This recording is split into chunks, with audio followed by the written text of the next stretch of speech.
আপনার মতো ছিলেন না। তো আমি কি মিথ্যা বললাম আপনার সাথে? আপনি যখন ফেঁসে গেলেন মুখই খোলেন না। আপনি তো অপমান করছেন আপনার ওইসব লোকদের যারা প্রশ্ন জিজ্ঞেস করে যে কোরআনে 38টি বৈজ্ঞানিক ভুল আছে। আপনি আমাকে অপমান করা শুরু করলেন। ভাই আপনি এই যা করছেন না স্যার, আমি আপনাকে সম্মান করি। চুপ বেটে।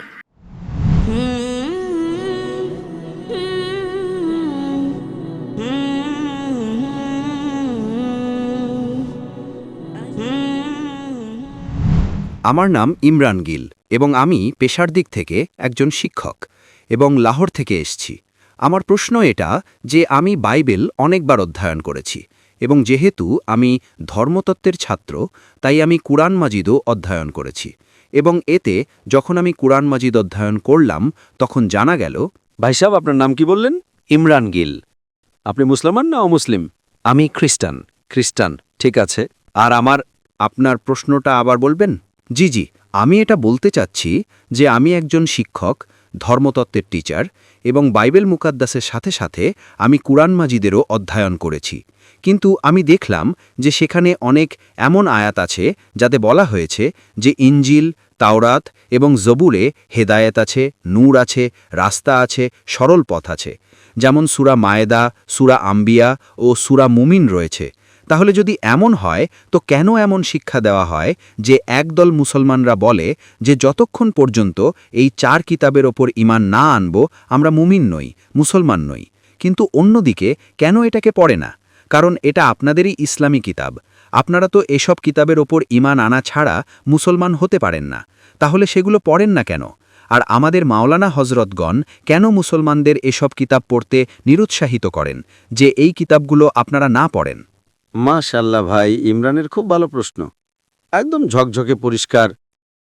উনি বলছেন যে কোরআন মাজিদে অনেক জায়গায় উল্লেখ আছে তাওরাত, জাবুর, ইনজিল হেদায়েতের কিতাব। একদম সঠিক বলেছেন, শতভাগ। মায়দা, বাকারা অনেক জায়গায় একদম সঠিক। উনি বললেন যে যদি আপনারা মানেন এই কিতাবগুলো আছে তাহলে মুসলমানদের মাওলানারা মুসলমানকে পড়তে কেন বলেন না? কারণ এই কিতাবগুলো উপস্থিতি নেই। তাওরাত, জাবুর, ইনজিল উপস্থিতি নেই। এখন যা উপস্থিত আছে তার বিকৃত রূপ। আজকের তারিখে আপনি টিচার, আমি তালেবে ইলম। আপনি টিচার না, আমি তুলনামূলক ধর্মগুলোর ছাত্র। যা কোরআনে লেখা হয়েছে যে ইনজিল আল্লাহর ওহী, আমরা ইনজিলকে মানি আল্লাহর কালাম, বাইবেলকে না। বাইবেল কি? বাইবেল এই শব্দ কোথা থেকে এসেছে? বিবলস শব্দ থেকে। বিবলস মানে বইয়ের বই, সঠিক কিনা? আপনি টিচার, হ্যাঁ, এটা আমরা মানি। এখন আপনি পড়বেন মার্কের সুসমাচার, ম্যাথিউর সুসমাচার, জনের সুসমাচার, লুকের সুসমাচার। আমাদের চাই ঈসা আলাইহিস সালামের। ওটা কোথায়? আমরা ওটা চাই যেটা ঈসা আলাইহিস সালামের উপর ওহী নাজিল করা হয়েছিল। এজন্য মাঝে মাঝে মুসলমানরা ভুল করে। আমি বলি বাইবেল, তো আরবিতে অনুবাদ করে ইনজিল। আমি বললাম ভাই সাহেব, আমি বাইবেল বলেছি, ইনজিল বলিনি। এই বাইবেল যেটা সেটা ইনজিল নয়। আল্লাহ তাআলা বলেছেন যে যত কিতাব আগে এসেছে ওগুলোকে সংরক্ষিত রাখার ওয়াদাই করেননি। কিন্তু সূরা হিজর সূরা নম্বর 15 আয়াত নম্বর 9 আল্লাহ তাআলা বলছেন, আমি কোরআন নাজিল করেছি এবং আমি এর হেফাজত করব, কারণ এটা শেষ কালাম।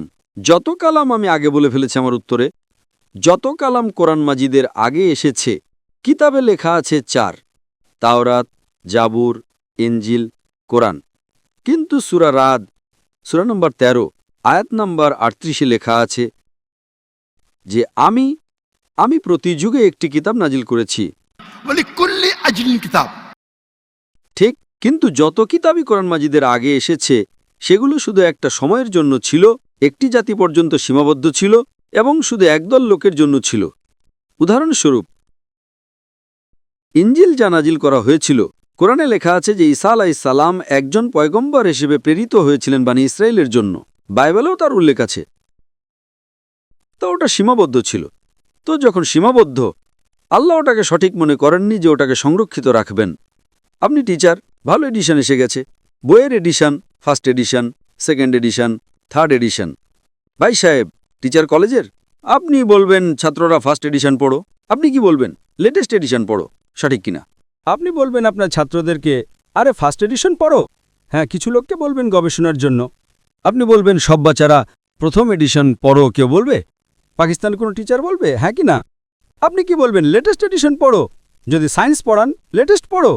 কিছু লোক গবেষণা করে পুরনো এডিশনের উপর। ঠিক আছে, আমি গবেষণা করি, আপনি গবেষণা করুন কোন পদ্ধতিতে ফার্স্ট এডিশন এসেছে, তো আপনি পড়বেন। আমি গবেষণা করছি, আমি পড়েছি বাইবেল। আমি যদি বলি পুরো বাইবেল পড়ে সময় নষ্ট করবেন না, পাগল পড়া নাকি? আমি পড়েছি। আপনারা কেন সময় নষ্ট করছেন আমি আপনাদের শর্টকাটে বোঝাচ্ছি, বুঝেছেন আপনি? কারণ ইনজিল হেদায়েতের কিতাব, কিন্তু ওই সময়ের জন্য, এবং আজ সংরক্ষিত নেই। আজ কত প্রকারের বাইবেল আছে বলো? কত প্রকারের বাইবেল আছে আপনি জানেন?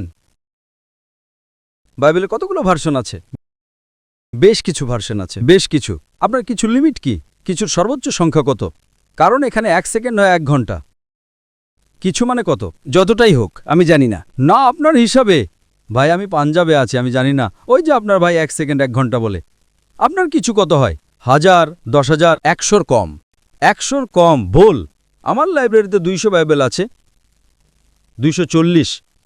বাইবেলের হাজার হাজার ভার্সন আছে। খ্রিস্টান পণ্ডিতদের মতে বাইবেলের 24,000 ভিন্ন ভিন্ন পাণ্ডুলিপি আছে, এবং কোনো দুটোই হুবহু এক নয়। 24,000 পাণ্ডুলিপি আছে, 24,000, এবং কোনো দুটোই এক নয়। আমার লাইব্রেরিতে বম্বেতে 200 থেকে 250 বাইবেল ছিল, 100-র কম কিছু না। Less than 100, few. কোরআন, আরবি কোরআন কতগুলো আছে? 1। অনুবাদ আলাদা হবে। এটা বাইবেলের অনুবাদ না, ভার্সন। অরিজিনাল পাণ্ডুলিপি ভিন্ন। তো কোনটা পড়তে বলবো আমি ওদের? তাহলে স্যার যেটা অরিজিনাল ওটা পড়ুন আপনি গিয়ে। অরিজিনাল তো নেই। অরিজিনাল এটা তো আপনি বলছেন, আমি বলি না, খ্রিস্টান স্কলাররা বলে। ভাই আপনি খ্রিস্টান স্কলারদেরই পড়েননি, আর আমি গবেষণা করব তো? অরিজিনাল তো নেই। 24,000 এটা বলতে পারেন এটা অরিজিনালের সবচেয়ে কাছে। আচ্ছা, কিছু লোককে পড়া উচিত, আমি পড়ি তো। আমি জিজ্ঞেস করি যে আপনি স্কুলের ভিতর বলবেন, কলেজে বলবেন, ও ভাই সাহেব আজ বইয়ের 20তম এডিশন চলছে, আপনি সায়েন্স পড়ছেন, 1 থেকে 20 সব পড়ো, বলবেন কি আপনি? হ্যাঁ, কিছু লোককে বলবেন যদি আপনার গবেষণা করার থাকে কোন পদ্ধতিতে এডিশন এসেছে, ওটা আমি আছি তো পড়ার জন্য। আমি কেন বাকি লোককে বলবো? 200 কোটি লোককে। আপনি জবাব পেয়ে গেছেন? কারণ এই সব কিতাব পরিবর্তন করা হয়েছে। আমি জিজ্ঞেস কিন্তু স্যার, কোরআনে তো কোথাও লেখা নেই যে এটা পরিবর্তন হয়ে গেছে। একটা আয়াত কোরআনে নেই যেটা বলে যে এগুলো পরিবর্তন হয়ে গেছে। বরং সেখানে তো পজিটিভ শব্দে আছে যে এতে পথ আছে, হেদায়েত আছে, নূর আছে। এক আয়াত? কি বলছেন, এক আয়াত নেই যেখানে পরিবর্তন হয়েছে? এক আয়াত হাদিসে হবে কিন্তু। এখন আমি বলছি, সূরা বাকারা, সূরা নাম্বার 2, আয়াত নাম্বার 79। فويل للذين يكتبون الكتاب في أيديهم ثم يقولون هذا من عند الله ليشتروا به ثمنا قليلا। ওই লোকদের বলো যারা নিজের হাতে বই লেখে, কিতাব লেখে এবং বলে আল্লাহ থেকে এসেছে। করণের আয়াত এটা। পরিবর্তনের কথা তো বলেনি যে পরিবর্তন হয়ে গেছে। আরে কোরআন থেকে হাত দিয়ে লেখে, ওটাই তো বলেছি না আমি? অরিজিনাল তো উস্থিতি নেই। এই সব যত বাইবেল আছে মানুষের হাত দিয়ে লেখা হয়েছে, আর এর উল্লেখ এই বাইবেলেরই আসছে। এই উল্লেখ যেটা বাইবেলেরই।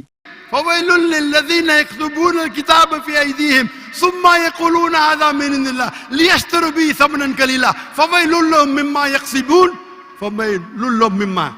উনি বলছেন যে বলে দাও তাদের যারা কিতাব নিজের হাতে লেখে এবং বলে এটা আল্লাহ থেকে এসেছে। তারা কেন লেখে? কিছু টাকা কামানোর জন্য। বলে যে সেটা তাদের, এটা ভুল। স্যার, আমি কি কিছু বলতে পারি? না, আপনি বলতে পারেন না। ঠিক আছে। দয়া করে বলবেন না, কারণ যদি আপনি একজন ভালো প্রফেসর হন, আমি আপনাকে 30 বার জিজ্ঞেস করেছি, আপনি বলবেন 4টে এডিশন পড়তে চুপ করেছিলেন। चुप बेटे। আপনি যদি টিচার হন, আপনার সায়েন্সের 20তম এডিশন চলছে, আপনি আপনার ছাত্রদের বলবেন সব ছাত্রদের প্রথম এডিশন 1 থেকে 1900 পড়ো। উত্তরই দিচ্ছেন না, এর মানে আপনি ভালো মানুষ নন। মাফ করবেন, আপনি সত্যের মানুষ নন। আপনি যখন ফেঁসে গেলেন মুখই খোলেন না, অন্য প্রশ্ন করেন। একটা আয়াত দেখাও, আয়াত দেখালাম, চুপ করে বসে গেলেন। আরে ভাই, একটু তো স্বীকার করুন, হ্যাঁ সরি আমি ভুল করেছি, ব্যাপারটা শেষ। সরি বললে মানুষ ছোট হয় না। স্যার, আপনি আপনার মতো কথা বলছেন না। আমি আচ্ছা ভাই, পাঞ্জাবে কি শেখে? আমি আপনাকে জিজ্ঞেস করি, যদি আপনি সায়েন্স পড়তে যেতেন এবং 20তম এডিশন পড়ানো হতো, কি আপনার পাঞ্জাবে দেখুন হেলথ মিনিস্টার বসে আছেন, এখানে এডুকেশনও আছে, আপনারা কি শেখান ভাই আগে 19টি এডিশন পড়ো? শেখান কি? এই যে যখন ফেসে যান না, একজন বুদ্ধিমান মানুষ কি বলবে, অন্তত স্বীকার করবে আমি ফেঁসে গেছি, মানে কিছুটা তো ইন্টেলিজেন্ট আছে। ওই বোকা মানুষ স্বীকার করবে না পুরো দুনিয়ার সামনে, কোটি কোটি লোক দেখছে আপনাকে। স্যার, আমি আপনাকে সম্মান করি, আমি চাই ভাই আপনি আমাকে সম্মান করেন, আপনি আমাকে সম্মান করছেন না। আমি আপনাকে একটা সহজ প্রশ্ন করেছি, আপনি একজন শিক্ষক হিসেবে, আমি শিক্ষক নই, আপনি কি আপনার ছাত্রদের বলবেন প্রথম 19টা এডিশন করতে? আপনি আপনার মুখে খুলছেন না। কিন্তু সাধারণ বই আর বাইবেলের মধ্যে পার্থক্য আছে না? আহা হা হা হা, যে কোনো বই হোক ভাই, বাইবেল আর কোরআনের মধ্যে পার্থক্য আছে না? একদম সঠিক। বাইবেল আর কোরআনের মধ্যে আসমান জমিনের পার্থক্য আছে, আসমান জমিনের পার্থক্য আছে, একদম সঠিক, একদম সঠিক। তো আমি বোকা নাকি যে মুসলমানকে বলবো বাইবেল পড়ো? হ্যাঁ, যেখানে আপনাকে ডিবেট করার আছে, যেখানে দাওয়াত করার আছে, আমি আপনাকে শেখাবো কোন আয়াতগুলো পড়ার আছে। তো আমরা লোকের সময় নষ্ট করতে চাই না। আপনি যখন ফেসে যান না, বাইবেল ওটার মধ্যে পার্থক্য আছে। কি পার্থক্য আছে ভাই? এডিশনই হয়। তো কোরআনে যা লেখা আছে যে লোকেরা নিজের হাতে বই লেখে আর বলে এটা আল্লাহর কিতাব টাকা কামানোর জন্য, টাকা কামানোর জন্য, তো আল্লাহ তাআলা তাদের উপর লানত দেন। আর আপনার মতো লোকেরা পরে আর বোকা বনে যায়। আমাদের মতো লোকেরা বিশ্লেষণ করে, আমরাও পড়ি, বাকি মুসলমানরা না। আমি পড়ি, বাকি মুসলমানদের পক্ষ থেকে আমি পড়ি। আমি ফরজে কিফায়া করছি, ফরজে কিফায়া। স্যার, আপনার কথা মানব না কোরআন মজিদের কথা মানব? কোরআন মজিদে লেখা আছে, কোরআন মজিদে লেখা আছে ভাই, আমি কোরআন মজিদের কথা বলছি। কোরআন মজিদ বলে, كنتم خير أمة أخرجت للناس বলো মুসলমানদের মানুষকে ভালোর দিকে ডাকো। কোরআন মজিদ বলে, تعالوا إلى كلمة سواء بيننا وبينكم এসো ওই কথার দিকে যা আপনার এবং আমাদের এক। যদিও আপনার বাইবেল বদলে গেছে, তবু আমি আপনার বাইবেল পড়ে সাদৃশ্য বের করি, সাদৃশ্য বের করি। আপনার পাদ্রী যদি কোরআনকে অ্যাটাক করে তখন আমি ডিফেন্ড করি, না হলে আমার যত আপনি দেখবেন আমার বক্তব্য আছে ইসলাম ও খ্রিস্টান ধর্মের মধ্যে সাদৃশ্য, হিন্দু ধর্ম আর ইসলামের মধ্যে সাদৃশ্য। আপনাদের উইলিয়াম ক্যাম্বেল আমেরিকা থেকে বই লিখেছে যে কোরআনে 38টি বৈজ্ঞানিক ভুল আছে, তো আমাকে বাধ্য হয়ে যেতে হলো। আমি তো 2000 সাল, এটা 2000 সাল, আমার বয়স মাত্র 35 বছর ছিল ওই সময়, এবং গিয়ে বিতর্ক করলাম আমি তার সাথে। আলহামদুলিল্লাহ উনি স্টেজে স্বীকার করলেন ডক্টর জাকির নাইক বাইবেলে এত ভুল বের করেছেন, আমাকে আবার বাইবেল পড়তে হবে। সত্যবাদী মানুষ ছিলেন, আপনার মতো ছিলেন না। তো আমি কি মিথ্যা বললাম আপনার সাথে? আপনি তো অপমান করছেন আপনার ওইসব লোকদের যারা প্রশ্ন জিজ্ঞেস করে। আমি খুব ভালোভাবে প্রশ্ন জিজ্ঞেস করলাম, আপনি আমাকে অপমান করা শুরু করলেন। আমি এটা সাধারণভাবে বলছি যে ভাই আপনি আপনি আপনি যা করছেন না, আপনি যা করছেন না সেগুলো তর্ক করছেন। আমি আপনাকে সুযোগ দিচ্ছি, মাইক বন্ধ করছি না।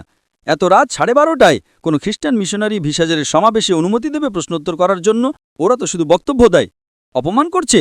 আপনি প্রশ্ন করলেন, আমি জবাব দিলাম কিনা? আপনি বললেন একটা হাত দেখাও, আমি জবাব দিলাম। আপনার এটা তো বলা উচিত ছিল, মাশাআল্লাহ doctor Zakir Naik, thank you. আপনি থ্যাংক ইউও বলছেন না। রাত 12:30টায় হাজার হাজার লোকের সময় নষ্ট করছেন আর বলছেন অপমান করছি। আল্লাহ আপনাকে হেদায়েত দিন, আল্লাহ আপনাকে হেদায়েত দিন।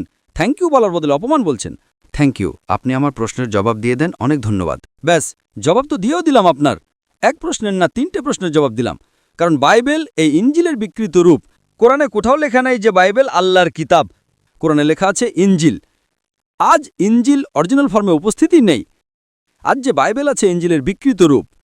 তার জন্য কিছু মুসলমানদের গবেষণা করা উচিত, আমি করি, এবং পাদ্রীদের সাথে বিতর্ক করা উচিত বড় বড়, যাতে তারা দিনের দিকে নিয়ে আসে।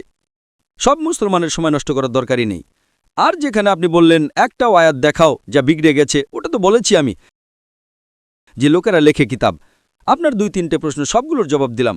শেষে আপনি থ্যাংক ইউ বললেন, ভালো। আল্লাহ আপনাকে হেদায়েত দিন। I love you আল্লাহ আপনাকে সঠিক পথ দেখান যাতে আপনি সরল পথে আসেন।